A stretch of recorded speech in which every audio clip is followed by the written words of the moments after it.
feliz, é na comunidade, eu sou feliz, é na comunidade, eu sou feliz. A nossa comunidade se reúne todo dia, a nossa comunidade se transforma em alegria. Eu sou feliz, é na comunidade, eu sou feliz. É na comunidade, eu sou feliz. E aí eu fui convidada pelo Festival da Terra para trabalhar com música e soltar a voz deles, assim, foi assim que eu fui convidada. E aí ontem foi o primeiro dia de oficina e eu vim com um objetivo particular de tentar resgatar as canções da tradição da comunidade mesmo, assim. Canções de ninar ou canções que eles cantam de trabalho, né? Quais eram as canções que era aqui desses lugares. E tentamos ontem, no primeiro momento, resgatar isso no coletivo, mas eu percebi que eles estavam mais tímidos e que estavam um pouco constrangidos e não lembravam. Então eu conduzi a oficina mais para um lugar da brincadeira e de todo mundo cantar junto. E aí nesse momento o que vai aparecendo mais são mesmo canções que eles escutam no rádio, que eles escutam na televisão, na mídia.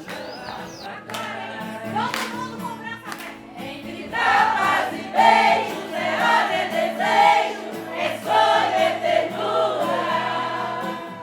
O casal que se ama, mesmo na cama, provoca loucura. Aí à noite a gente foi dormir na casa da Dona Preta e do seu Zé.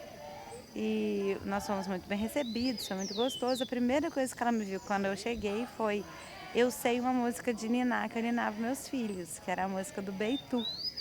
E aí eu comecei a perceber que esse espaço de registro da memória é um espaço que fica mesmo lá no fundinho e que talvez não seja público assim, a lembrança, e que a gente tem que ir buscando essa memória na relação mais íntima que a gente estabelece com cada um, né? Vem cá, Beitu, vem comer este menino.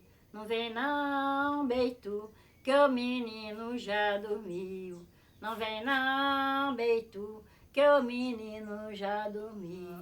Um dos grandes projetos meus, mesmo do meu mestrado, é trabalhar com as comunidades para empoderá-las, entendeu? A ideia é que as pessoas deem valor ao que elas já têm e transformem isso em algo gourmet, né? Então, quando a gente fala gourmet, parece uma coisa, ai meu Deus, gourmet, é muito chique. Não, não é chique. Às vezes a pessoa tem um produto muito bacana, como eles têm muito aqui, mandioca, fubá, vários punks, né? Ora Pronobis, tanchagem e taioba, mas as pessoas não usam isso, elas ficam comprando coisas comercialmente vendidas para elas poderem usar.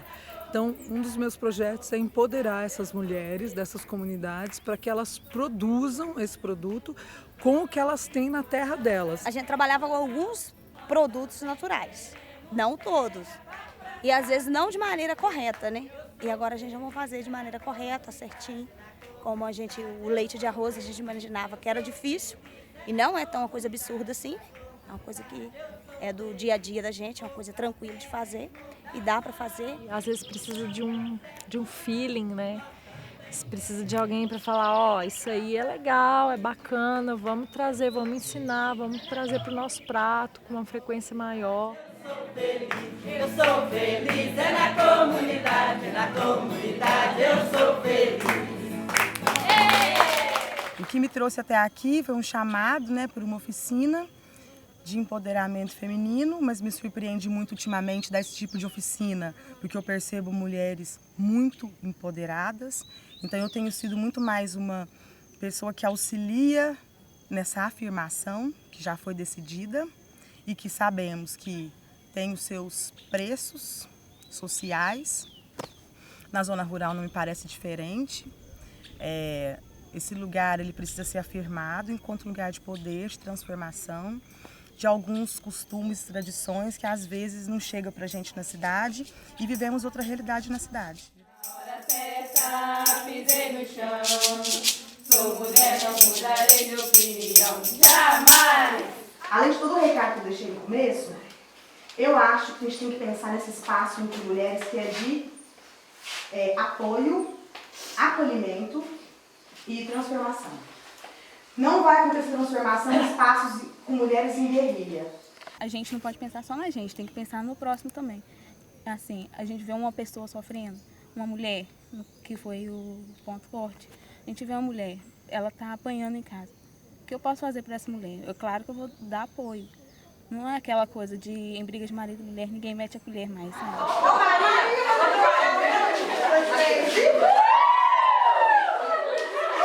Aqui no campo que eu percebo, nesse lugar que eu tô vivendo, né? Que eu tô passando o meu dia, eu percebo que existe muitos desejos.